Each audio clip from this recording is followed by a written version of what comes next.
Binuksan na sa publiko ang burol para sa nasawing Ateneo student athlete na si Divine Adili. At live mula sa Quezon City, may express report si Ian Suyo. Ian, anong sitwasyon dyan? Marami na ba ang nakiramay?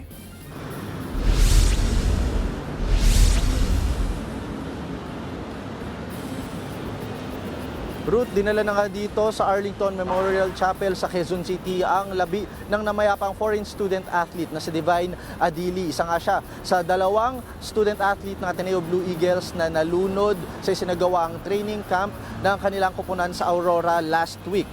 Alas 12 ng tanghali nga kanina nang buksan sa publiko, isagawa yung public viewing para sa labi ni Adili.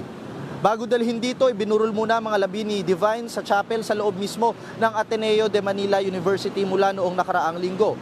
Nakatanggap tayo ng ulat na kagabi pa lang daw actually nandito na at inihahanda na yung burol para sa namayapang atleta. At ngayon na daw ang pagbubukas niyan sa publiko. At wala pa tayong nakukuhang date kung hanggang kailan ito magtatagal.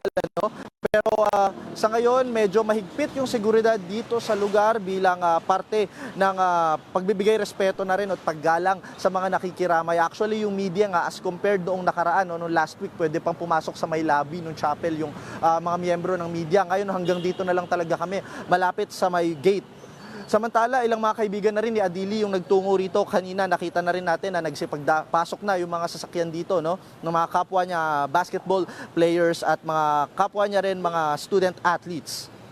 At wala pa ring humaharap na miyembro ng Ateneo Management sa ngayon sa atin, dahil ang pangunahing tanong sa ngayon kung makakarating ba at magtutungo ba dito sa Pilipinas yung mga magulang ni Adili. Matatandaan natin na Nigeria-based athlete nga itong si Adili, at 21 years old pa lamang siya. At bagamat may mga contact na with his family, wala pang kasiguraduhan sa ngayon. Nung huli nating nakuhang impormasyon, sabi ng Ateneo Administration ay nakikipag-ugnayan na rin daw sila sa Nigerian Embassy para madala na nga daw yung mga labi ni Adili pabalik sa kanyang home country.